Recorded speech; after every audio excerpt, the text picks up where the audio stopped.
یانەی نەورۆز لەسەر ئەنجامە خراپەکانی بەردەوامە و ئەم هەفتەیەش لە یاریگای خۆی سێ خاڵی دیکەی لەدەستدا.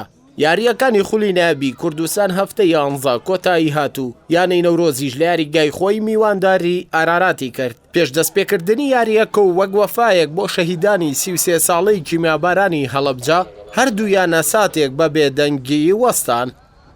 لە گێمی یەکەمی یاریەکەدا هەردوویانە بە هێرشکردن دەستیان بە یاری کرد و لە سەرەتاوە نەورۆز دواتر یانەی میوان چەندین هەلی ئاسانی گۆڵکردنیشیان لەدەستدا، بەڵام هەردوویانە سەرکەوتوو نەبوون لە قۆستنەوەی هێرشەکان و بەبێ گۆڵیش ئەو گێمە کۆتایی هات. گێمی دووەم یاریزانانی نەورۆز بە تەواوی کۆنتڕۆڵ یاریەکەیان کردبوو و زۆرترین هێرشیشیان ئەنجامدا، بەڵام پەلەکردنی یاریزانان و بەهێزی گۆڵپارێز و هێڵی بەرگری یانەی ئارارات ڕێگر بوو لە سەرجەم هێرشەکان. لە بەرامبەردا یانەی میوانیش سەرڕای ئەنجامدانی چەند هێرشێک، بەڵام سوودی لە یەکێک لە هێرشەکان بینی و لە خولەکی 93 دلۆڤان شینۆ گۆڵی سەرکەوتنی ئاراراتی تۆمار کرد. دوای 4 خولەک کاتی زیاد کراو، ناو بژیوانیش فیکەی کۆتایی یاریەکەی لێدا و ئاراراتیش بە 3 خاڵی گرنگەوە گەڕایەوە هەولێر.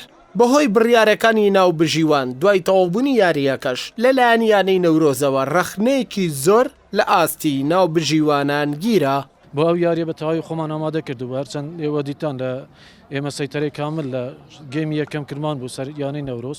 ئێمە دەمانزانی یانەی نەورۆز یەکە لە یانە هەرە بەهێزەکانی خولی نایابی کوردستان، بۆی حسابێکی تەواومان بۆ کردبوو.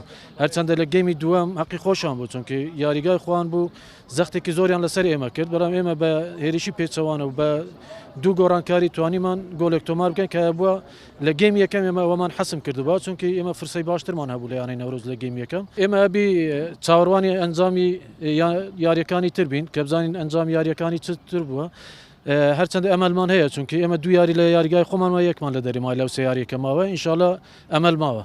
هەر بەهۆی دۆڕاندنەکەیانەوە یانەی نەورۆز دوای تەواوبوونی یاریەکە ئامادە نەبوون هیچ لێدوانێک بۆ دەستگاکانی ڕاگەاندن بدەن. بۆ بردنەوەی یانەی ئارارات خاڵەکانی بۆ 14 خاڵ بەرز کردەوە و خۆی گەیاندە پلەی پێنجەمی ریزبەندی کۆمەڵی دووەم و یانەی نەورۆزیش بە 12 خاڵ خۆی لە پلەی شەشەم دەبینێتەوە. ئەردەڵا محەممەد، کەناڵی پەیام، سلەیمانی.